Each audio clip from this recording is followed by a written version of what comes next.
deui ngahanca deui tur ngahibur deui wargi Dahlia dina radiona sewang-sewangan ku bidangan dongeng Sunda ti Dahlia anu dijomantarakeun 3 Lurah 101,5 FM Radio Dahlia dina jejer carios si Konceleng Wilujeng ngadangukeun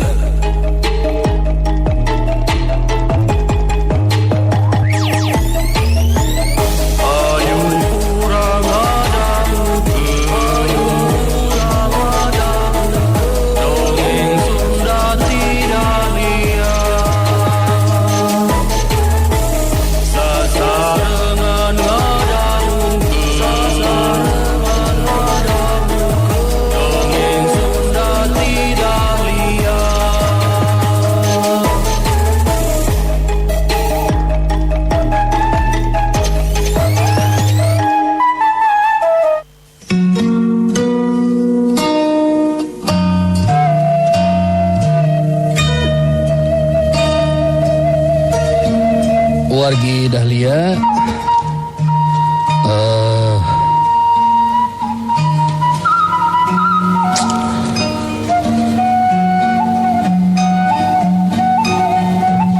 kamari teh si Kamprong tos nanti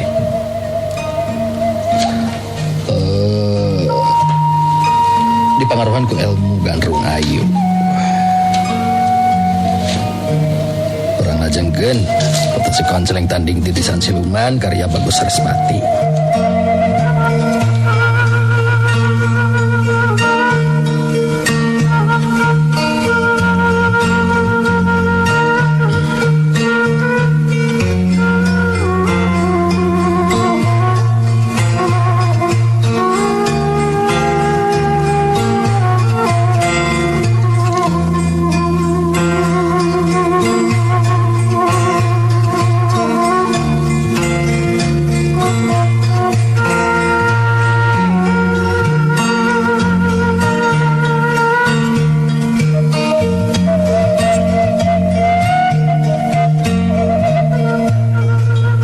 Wargi Dahlia anu ingetan kasantana teh laingan saukur injani wungkul tapi Mang Odek anu aya di pasir angin oge sarua Mang salempangkeun ku nasibna santana sabab si Konceleng anu jadi akina anu neangan piubareun oge kalah ka leungit ka bawah ku angin puyuh.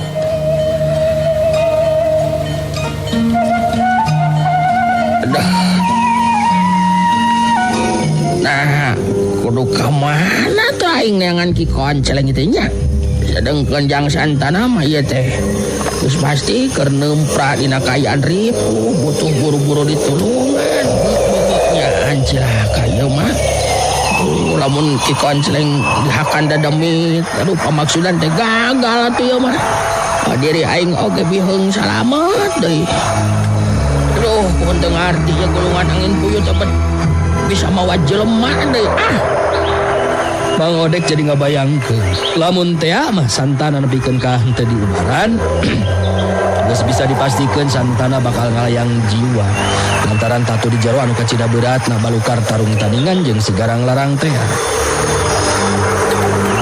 dina kayan keur ngahulang bari leungeunna mah masih tetep nyekelan pageuh kana tangkal Mang Odek jadi ngaranjung kaget waktu ningali aya gulungan angin puyuh.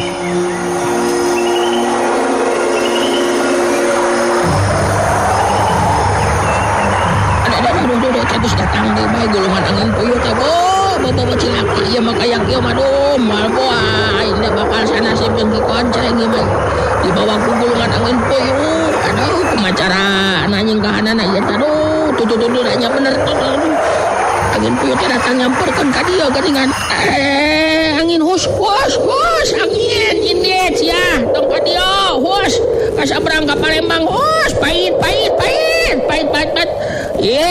itu kalakan bagi ngadeket angin dah hus pahit dah aduh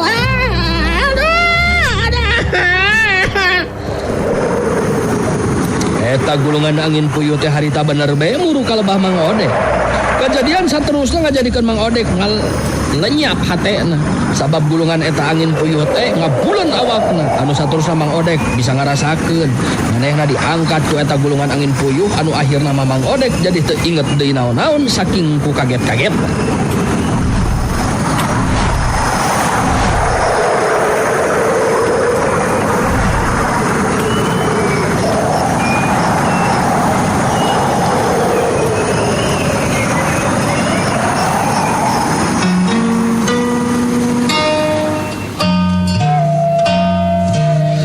Gancangna carita waktu Mang Odek panceg deui ingetanana pulih kasadaranana harita bet aya di tempat anu kawilang asing.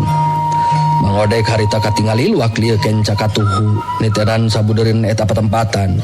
Kawilang rohangan anu lalangitna kawilang jangkung. Kaayaan dina rohangan hibar ku cahaya nganduka ti mana sumberna eta cahaya. Dina kaayaan keur hulang-hulang saperti kitu beuki namahan rasa kagetna Mang Odek waktu aya nu datang nyampeurkeun ka dinya. Anu taya lian ti si Konceleng jeung Ki Anggara. Si Konceleng neuteup ka Mang Odek bari terus nyarita. Jeung sumping Mang Odek, urang ditepangkeun di ieu patempatan. Kawilang tempat anu tangtosna asing keur Mang Odek wah. Ayeuna urang teh nuju aya di alam gaib Mang, nyaeta nagara Buana Sagara. Anu ngawasana teh katalah Raden Buana Sumbing. Samali abdi mah tos tepang Mang. Kelanan leres eta Ki Konceleng kitu teh. Duh, mama banget teu ngarti ya teh ge. Nah, urang duaan teh masih kana hirup gitu ya teh. Ante kudu ente nuju maot urang ngomong. Masih kana hirup. Anu jelas mah Mang tiasa ka dieu lantaran abdi anu meredi supaya Mang oge dicanda ka dieu. Sabab hawatos ari Mang cunglik olangan di puncak pasir angin mah. Ayo di aya nu ngarontok kana bujur ke teh.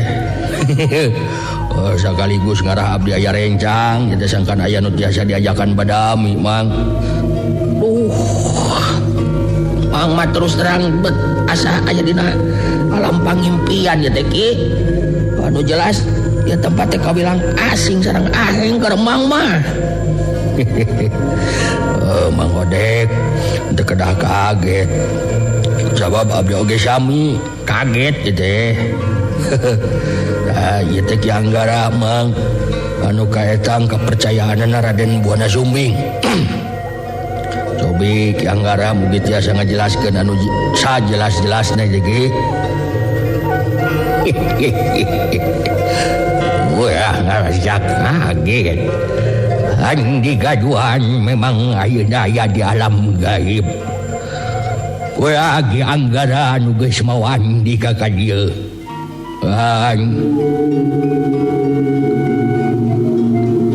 Kaula kupadon lahir mah harita gadingalina teh jadi gulungan angin puyuh. Jadi henteu kudu ngarasa kaget. Anu jelas pihak kaula henteu boga maksud jahat ka kaum manusia. Nah kitu Mang.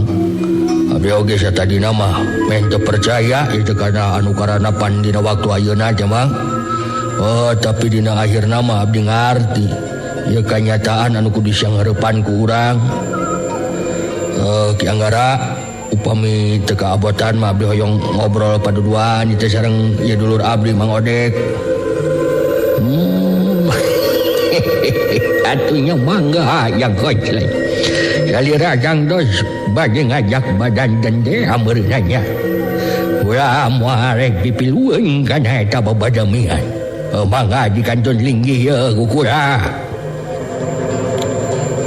Ki Anggara kawilang ngarti kana maksud si Konceleng anu matak harita terus ngaleos indit ninggalkeun eta patempatan.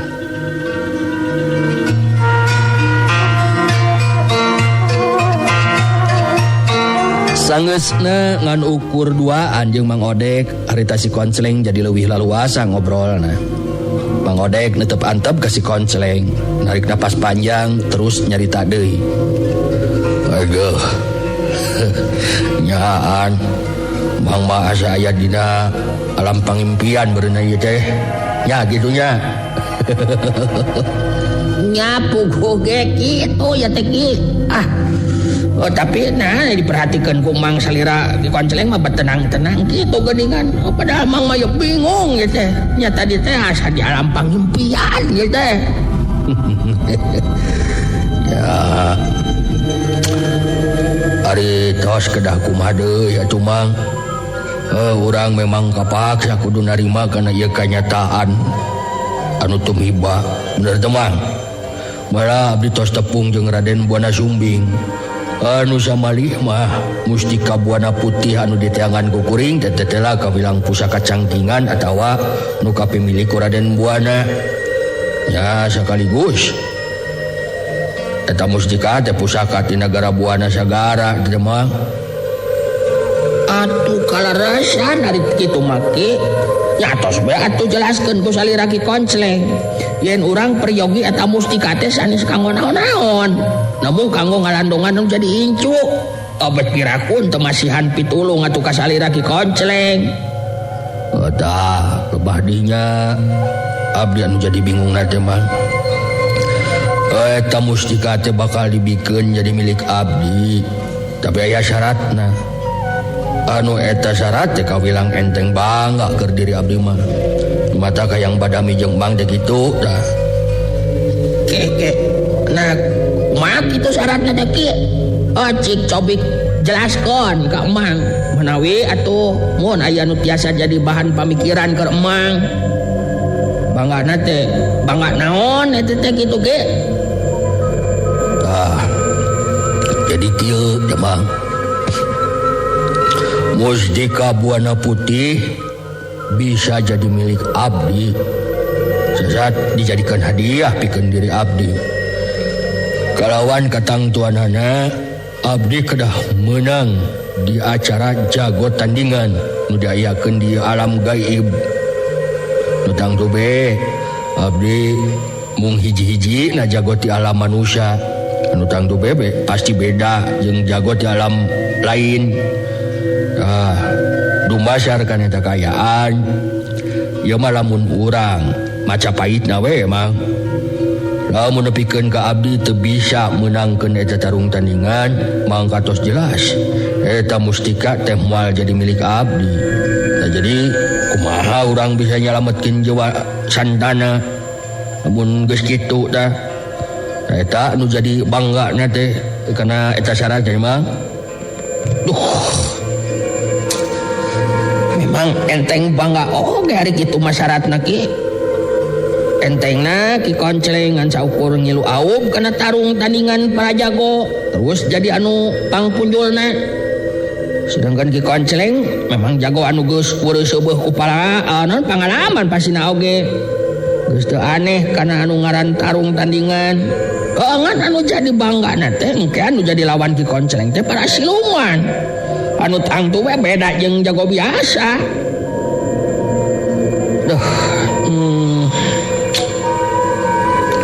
Lamun teu ditampi eta syarat, lapor pangintennya jeung santana moal tiasa katulungan. Pami ditampi urangna jadi susuganan. Sanes kitu maksud Ki Konceleng teh. Ya nu maca kitu mah. Terus terang memang lamun abdi nampi kana eta syarat ieu mangrupa pangalaman anu munggaran Mang. Nyata ngilu acara tarung tandingan di alam gaib ngelawan para jago ti kaum siluman. Keun ku kitu Mang. Da apa anu ngaran eleh menang mah biasa di acara tarung tandingan mah. Tetapi anu berat nama apanan syaratna teh abdi kudu menangkeun eta tarung tandingan kakarak eta mustika teh dibikeun ka abdi tah eta Mang jadi bingungna teh. Sok sieun pahitna abdi teu tiasa menangkeun di acara tarung tandingan. Kumaha nasib nu jadi incu kitu tah Mang anu menjadikan abdi menghulang teh. Kekayaan kieu teh sok aya wae lah pika seureunana Ki Konceleng mah. Aduh, sanesnya kieu muhun bet ku aya bae teh. Pilanongan tos aya, namun kedah mayunan kaayaan anu ngabingungkeun deui. Mun ari leresan dieu mah kandun kumaha salira ki konceleng we anu sanggem mang mah kitu. Margi mang teu tiasa nangtoskeun sikep upami kieu mah ye sasaat anu tiasa nangtukeun sikep teh berarti salira ki konceleng kieu teh. Mang Odek memang sarua bingung nah jeung si konceleng teu bisa nangtukeun sikep kitu teh mah da puguh bisa ngapi milik Mustika Buana Putih tapi kudu menangkeun acara tarung tandingan. Kalayan jago-jago anu ngiluan kana tarung tandingan nyaeta jago-jago lain ti alam manusia. Artina kudu ngalawan jago-jago ti alam siluman. Beda tangtuna oge jeung tarung tandingan para jago-jago di alam manusia. Ningali Mang Odek anu diajakan badami kalah ka ngahulang milu bingung. Si konceleng narik napas panjang terus kedah deui lisan.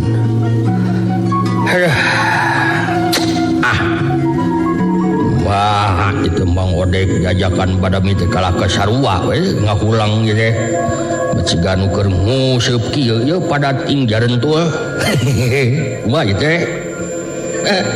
Amun atuh da pada masihan bong bolongan kumaha ari ki konceleng. Apaan biasana mah ki konceleng anu gaduh jalan kaluarna. Da Mang Odek mah apanan biasana oge mung tampi beres. Gege lah ya Mang ya. Ningali Mang Odek seuri ya abdi jadi ngolepat ya pamikiran gitu. Kumaha lamun kieu ya Mang Odek ya. Tata geuningan tata kumaha teh aki cikan jelaskeun ka Mang Odek ya. Kumaha. Oh jadi ari ceuk abdi mah kieu. Kumaha upami urang minta sangkan eta Mustika Buana Putih dibuktikeun heula ka ampuhanana pikeun ngalandongan santana.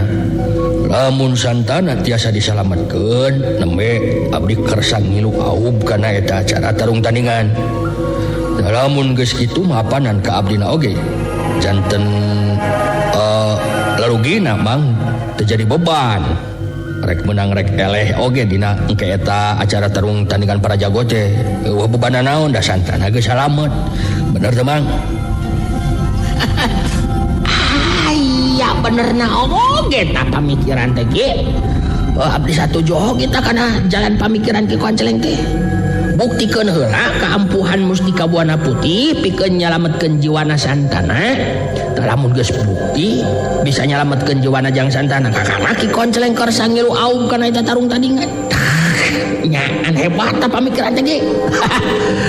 Janten aya lepatna lah eta pamikiran teh dicarioskeun ka Raden Buana Sumbing ki. Aku perasaan mah Raden Buana Sumbing pasti satujuan ngerasa.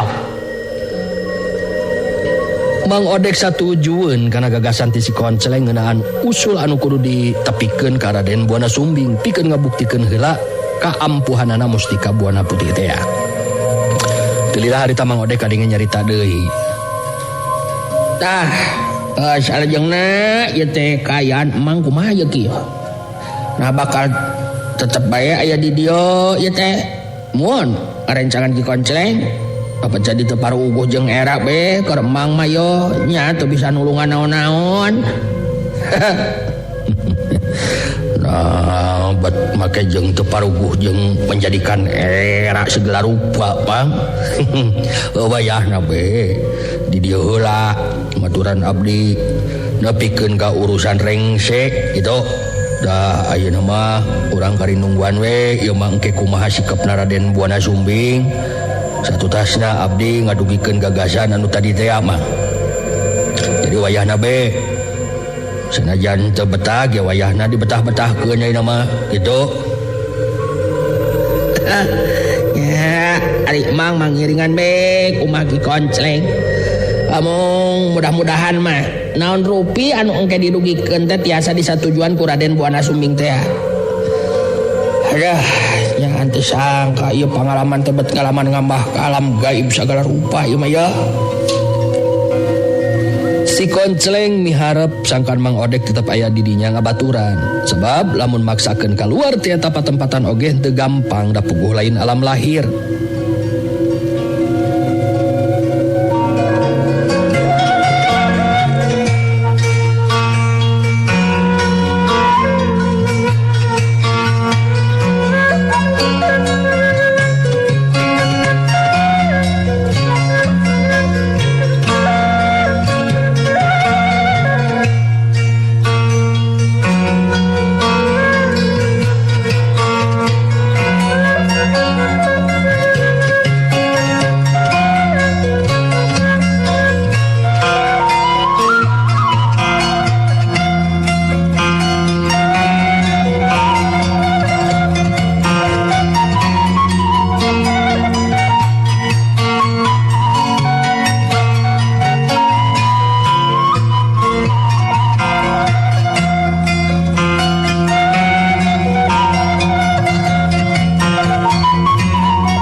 Dahlia urang tinggalkeun heula kaayaan si Konceleng jeung Mang Odek nu aya di alam gaib nyata di nagara Buana Sagara.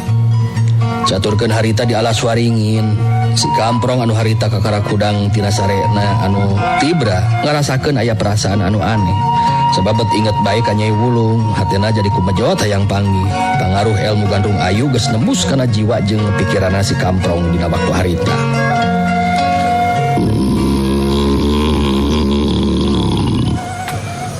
Nah kemana tuh datang di kadia Nyai Wulung teh ya. Hate aing bet kumejot kieu ya yang gerap panggih jeung Nyai Wulung. Lamun teh ama Nyai Wulung aya datang di kadia aing geus teu kudu asa-asa deui nembongkeun rasa kacinta. Jol atuh gara datang ka dieu Nyai Wulung. Kaayaan si Kamprong anu jiwa jeung pikiranna geus linglung ku pangaruh ilmu gandrung ayu jadi terus ngarep-ngarep bisa panggih jeung Nyai Wulung. Hatena bener-bener kumajot hayang geura panggih, dirina bener-bener geus kapigandrung ku Nyai Wulung. Dina kaayaan keur kitu harita nu diharepkeun teh aya datang. Nyai Wulung jeung Barjaya. Saterusna ku Barjaya harita si Kamprong dikaluarkeun tina kamar pangberokan.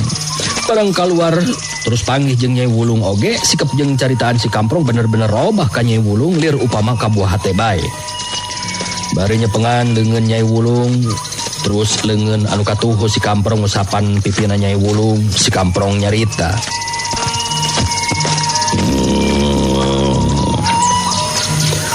Di daguan tita tadi ku akang Nyai teh melibat kakaraka dia ayeuna atuh.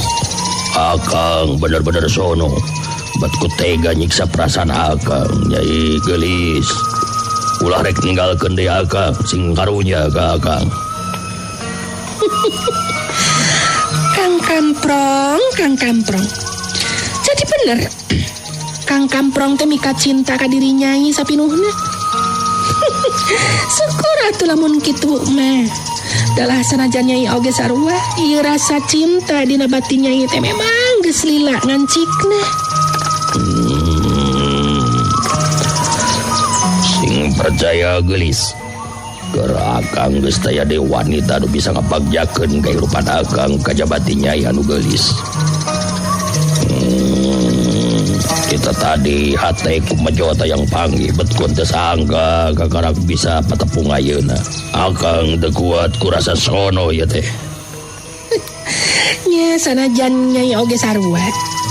Lamun kitu mah hayu atuh urang cacapkeun rasa kasuka jeung kasono urang teh kae. Kasuka jeung kasono urang geus moal aya nu bisa ngahalang-halang. Ayo urang tinggalkeun ieu patempatan Kang Kamprong. Ayo gelis. Bagja anu taya papadana keur diri akang bisa nyacapkeun rasa kasuka jajab rasa kacinta. Akang geus teu kuat kumotahan galur rasa anu aya dina jero dada. Ku akang dipangkue gelis sawatos bilih capek mah gep giriwil. Nyai Wulung dipangku ku si Kamprong kumaha be anu anyar pangantenan. Barjaya anu merhatikeun eta kaayaan bari jeung Gumasep gancang nyaritakan Nyai Wulung. Heula. Reka mana ieu teh Nyai? Ngeunaan Injani teh kumaha ieu? Apa bari Nyai oge nya? Dina aku rek senang sorangan ya teh. Kudu ingat atuh kana janji teh ya. Jadi kumaha ya teh Nyai? Mangga sia. Tong make jeung Gumasep kitu sagala rupa sia Barjaya. Babanguk sia juga jojodog sia kehede. Sampai galai dah kayaknya si Injani teh.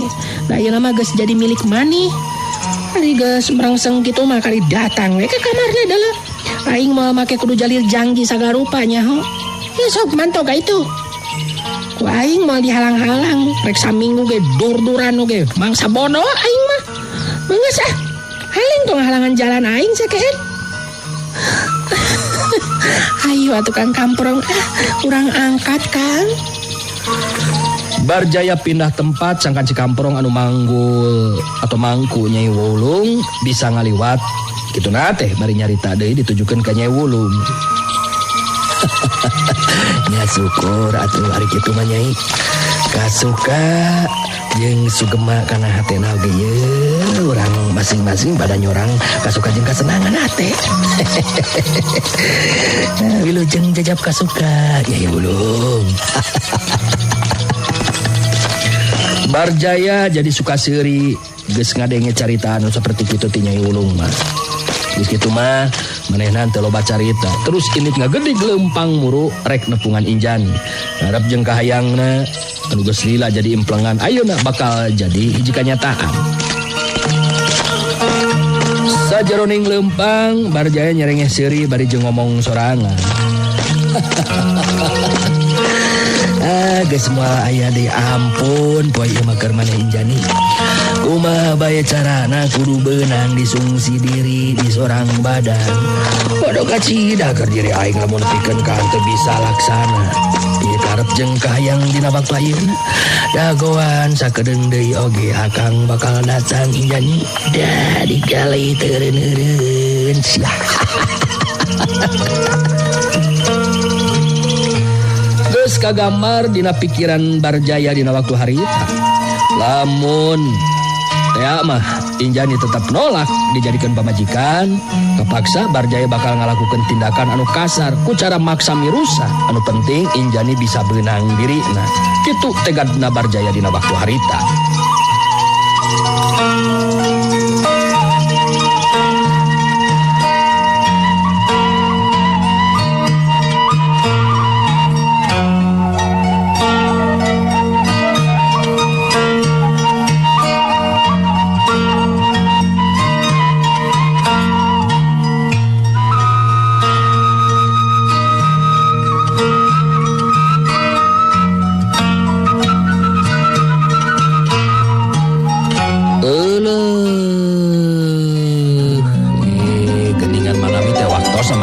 Panjang wargi.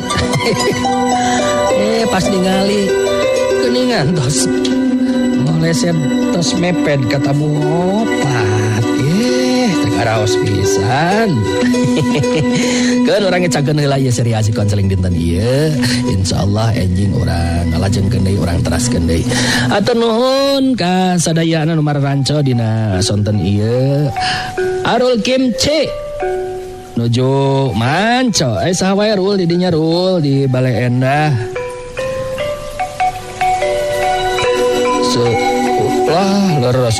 Eta mie kimchi seueur kitu. siap kayak kadinya ngarawu.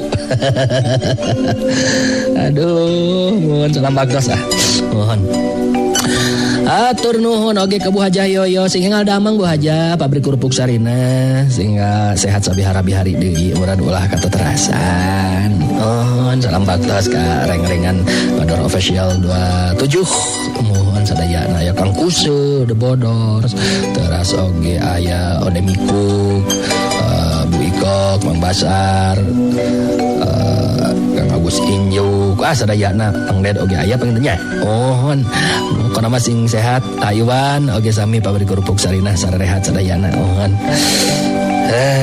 teras oge salam baktos ye Oma Weekend di Dedali salam baktos oge wajah mohon dulatif salam baktos Taraka Langkung teras ngadamukeun dongeng Sunda Tidahlia salam baktos mohon sehat selalu Bu Haja mohon oge sadayana konselingar sa Indonesia ti Sabang dugi ka Merauke nu ngalakuan streaming nu ngalakuan radio sewang-sewangan anu aya di Tokyo oge nu aya di North Point Hong Kong oge sami Makabut Ungu teras oge anu aya di Dubai Ika di Dubai salam baktos mohon teras salam baktos oge Bajagur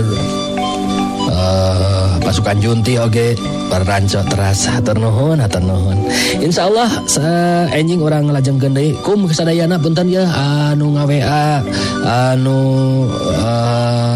komen dina Facebook TikTok sadayana teu tiasa ka absen sadayana ya jalaran waktu saparantos nyikapan simpuring Bonda dan Mary kedah undur pamit hatur nuhun kana sadaya paratosanana punten samudaya kekirangan kalepatan wilujeng kantun permios assalamualaikum warahmatullahi wabarakatuh pantang radio pantang Dahlia enak langgamnya Dahlia prung go goyang Wargi Dahlia cag heula urang cageun heula dugi ka dieu dongeng Sunda ti Dahlia dina dinten ieu dina carios si Komceleng tong hilap ulah dugi ka kantun enjing patepang dangu deui dina acara sareng tempat anu sami mung di 101,5 FM Radio Dahlia Wilujeng Kantun